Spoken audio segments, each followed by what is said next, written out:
Good morning, good evening, good afternoon. Wherever you are, whenever you are, hello. Thank you for watching my videos. It's Mike.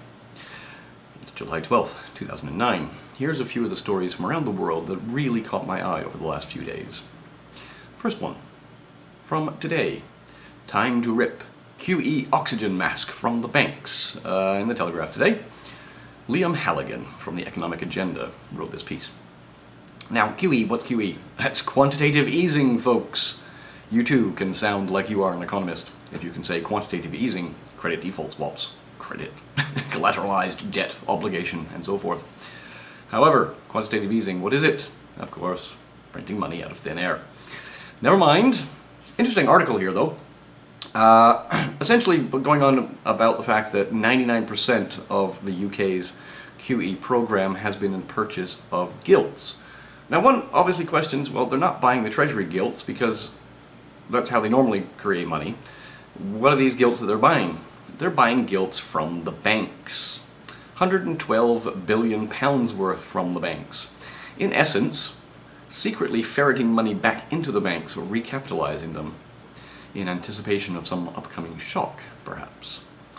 Now, the article here basically says that, yeah, okay, they've stopped. There was a surprise announcement on Thursday. The Bank of England will no longer be running their QE program. So things are going to get a little bumpy for some banks over the coming weeks. Over in Germany, something very interesting is happening. Germany is considering lending directly to their banks. None of this QE nonsense and trying to spice it up and make it look pretty. They're just going to give money to the banks. They're modeling it similar on what they've already got with the Deutschland Fund, which is to help healthy firms in temporary difficulties as a result of the crisis. Now, so they're thinking, okay, well, not, instead of just manufacturing and so forth, let's go and give it to anybody. So this should get very interesting. Now, there are rumors floating around on various gold forums that the German tax revenue collection is down dramatically, like they're down like 85% in some cases. And there are rumors internally that the German government is planning special measures in case of some kind of economic collapse or some kind of problem with raising taxes or if their banks go bang. Now, German banks in particular have been hiding these debts sitting on their balance sheets quite well. They have not been marked to market on any of the bad debts they have.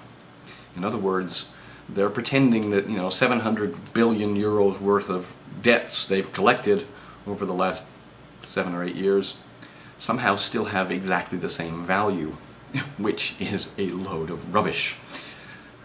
So the rumors basically are things like tax revenue is down dramatically. The government is planning and working with Aldi on a special distribution system for food goods. They're apparently printing food rationing stamps and tickets and so forth in anticipation of an upcoming fall in the autumn. Moving along. UK can't afford another fiscal rescue, warns the IMF. The International Monetary Fund has basically told Britain, you really got to sort your budgets out, folks. Standard & Poor's have also warned they will drop the UK credit rating if the Chancellor doesn't actually figure out a better way of lowering spending. Of course, they're not going to announce they need to lower spending. They're going to leave that for the next government, whatever that happens to be. It certainly won't be Labour, that's for sure. Never mind. Other big news, McDonald's. McDonald's European headquarters was in London. They're moving to Geneva to get away from a really bizarre new tax. Essentially, the UK is taxing large organizations on their intellectual property rights. So, for instance, McDonald's has franchises. They franchise out the name, the trademark, McDonald's, and the sign, and everything else. They get taxed on that. They get taxed on that sale of the intellectual property, or the lease of it, I guess is more appropriate in the case of McDonald's. So they're moving to Geneva. They're going to get away from that nonsense. Lots of other companies have already done this, of course, moved away from the UK and over to various parts of Europe. For instance, PayPal. I hate PayPal, but never mind. They're over in Luxembourg. Google is going to Zurich. What else we got here? Procter & Gamble, Kraft, Colgate, Palmolive, Yahoo are also moving to Switzerland. Moved over to Switzerland this year. And Other companies going all over the place. Regis, who are the temporary office supplier around the world, have moved their European offices to Luxembourg. Advertising giant WPP and pharmaceuticals company Shire are moving over to Ireland. Brit Insurance is going to Netherlands, etc., etc., etc. All because of these really daft taxes. Now, what's this going to do to the tax revenue that Her Majesty's Revenue and Customs expects to receive this year? And of course there's new stuff coming out. They've set all kinds of new rules on expenses, which is seriously messing me up. Essentially my company has to tell HMRC how much expenses they paid for me for my traveling around the world, which amounted to roughly £30,000. I know, I'm freaked as well. They spent that much shipping me around the world? Cool. However, they've just told the HMRC that, yep, they paid me this money. And now I have to go and tell them, yeah, but it was all for expenses. And here's the proof. And if I can't prove it, or if they think it's slightly dodgy, I'm going to get nailed with tax on that. Oh joy, I'm so glad I'm in Canada now. I can just pretend not to be there. Moving right along. Price of new build properties have fallen 50%, not 9%. Now what this is a lot of the builders in the UK have been selling their houses, and they generally sell them at higher than market value in the various areas where they put these houses. Generally because, you know, the houses are worth more, they're, you know, new, and you don't need to fix the roof for 25 years and all that nonsense. So they sell them at a premium. Now what they've been doing is then saying, okay, we're going to keep it at the same price, or slightly lower, but we're going to give you all kinds of rebates and refunds, and we're going to pay your mortgage for 6 months and all this kind of other stuff. Or mortgage for 3 years was one that I saw. It was absolutely astounding. They're going to take 25% off and pay your mortgage for 3 years. Just get in the house. I was like, really? Not going there. Anyway, so basically the article is saying that the house prices of new build homes have dropped 50% in some cases. Now, they have here that they have some flats that were auctioned, were sold with incentives for between £225,000 and £250,000. Were auctioned off with a reserve price of £140,000. Dramatic drop in price for sure. Now, so this whole thing about deflation of asset classes, so real assets, solid, real hard assets are deflating dramatically around the world. Now here's an interesting piece here from the UK. UK factory prices fall at the fastest rate since 2001.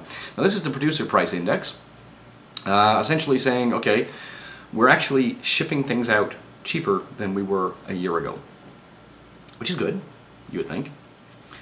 Except they're paying more for the input stuff. The stuff going into these products that they're shipping out is going up in price. Effectively, they had a rise of 1.5% on the input prices for their raw materials, and their factory gate prices have dropped 1.2%. Which means effectively they are 2.7% worse off. Cutting costs is good, but generally that means they're going to have to lay people off, run shorter hours, etc., etc., which in turn will knock on to lower taxes for the government. Interesting article from the Telegraph. Britons will be poorer in coming decades, from Edmund Conway. Basically going on about this whole thing that there's not enough money coming in taxes. All the revenue that HMRC normally got from the city, gone. Poof, not making any money there. So where is the government going to get all their money? And of course, going on about Standard & Poor's dropping the rating. And they're going to have spending cuts. No one wants to admit to it. Other big news this week, of course, was the G8 meeting over in Italy. Now, nothing much was accomplished. There was some rumblings about, yes, we will stick to our 2% reduction, or sorry, temperature will not rise by more than 2 degrees centigrade in the next 41 years, whatever. China, Russia, Brazil, India have all said, listen folks, we really need to talk about getting rid of the dollar as the global currency, global reserve currency. Article here from earlier in the week from the Financial Times. China attacks dollar's dominance. Joined the leaders, Chinese state councillor joined the leaders of 4 other emerging economies for talks with the leaders of the Group of 8 industrialized nations. The remarks in front of Mr. Obama caused concern among Western leaders. Gordon Brown said he did not remember Mr. Dai making remarks. Yeah, right. But he said the focus would be on moving the world out of recession. Further on in the Telegraph, Prime Minister Gordon Brown warns China over trying to usurp the dollar. Gordon Brown has issued a veiled warning to China over calls to replace the US dollar as the reserve currency, cautioning that it risks destabilizing the international financial system. What he said. Mr. Brown later told journalists at the summit that even talking about replacing the dollar poses financial risks and could hamper any global economic recovery. He said, quote, "In the present circumstances, I don't want to give the impression that there is some major change about to happen around the corner and the present arrangements are destabilized," end quote. No, we don't want to give that impression, even if it is the truth. We don't want people to panic, for instance. Mr. Brown, Mr. Brown, Mr. Brown. Now, in a true show of Russian theater, Russian President Dmitry Medvedev, I think that's how you pronounce it. I've been learning pronunciation of Medvedev. The Voice of America has it slightly different than the BBC, so I'm not quite sure which one I'm getting right. It's certainly not the Russian version, so it's close enough to the Anglicized version. Anyway, he basically trotted out onto stage with a coin. Yes. And sorry, Bloomberg just refreshed the page for me, how convenient. The coin, which bears the words, "Unity in Diversity," was minted in Belgium and presented to the heads of the G8 delegations. The question of a supranational currency concerns everyone now, even the mints. Medvedev said, "The test coin means they are getting ready. I think it's a good sign that we understand how interdependent we are." Now, the coin's actually quite nice. There's a link in the Bloomberg article to the coin itself. I'll include a link to a couple of pictures of it. It's also on my blog if you want to check the pictures. Basically, it's got 5 stars. The 5 stars represent the 5 continents. There's a 1 on it, and it's sort of superimposed 5 times. This again represents the 5 continents of the world. Unity in diversity. Now, there's doublespeak for you, if ever I heard it.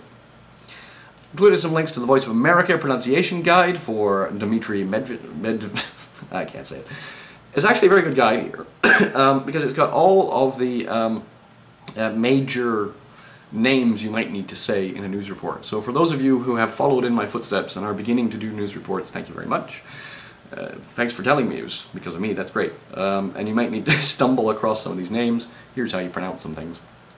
I've also included an article from the BBC magazine, How to Say Dmitry Medvedev. Anyway, serious news now.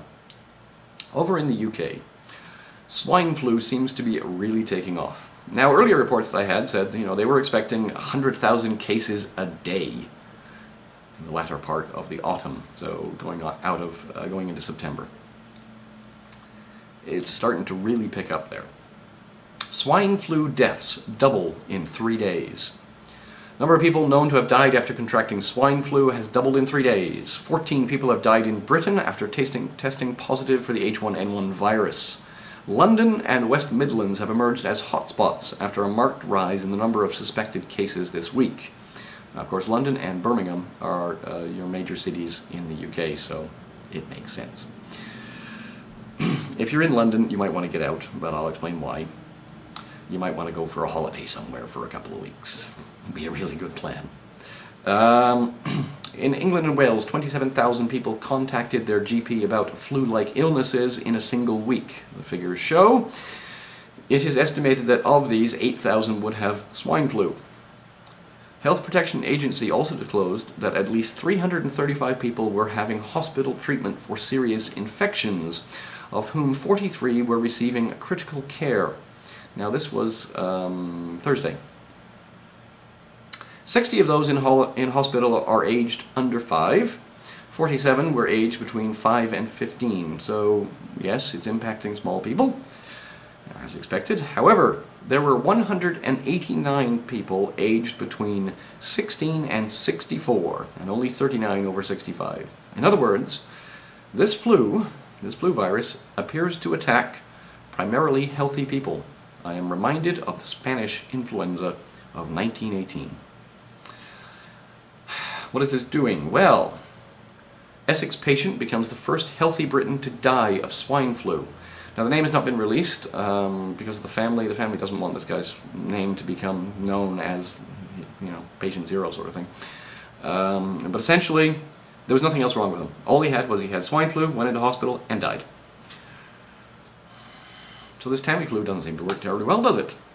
Swine flu vaccine rushed through safety checks. This is the UK's health response then.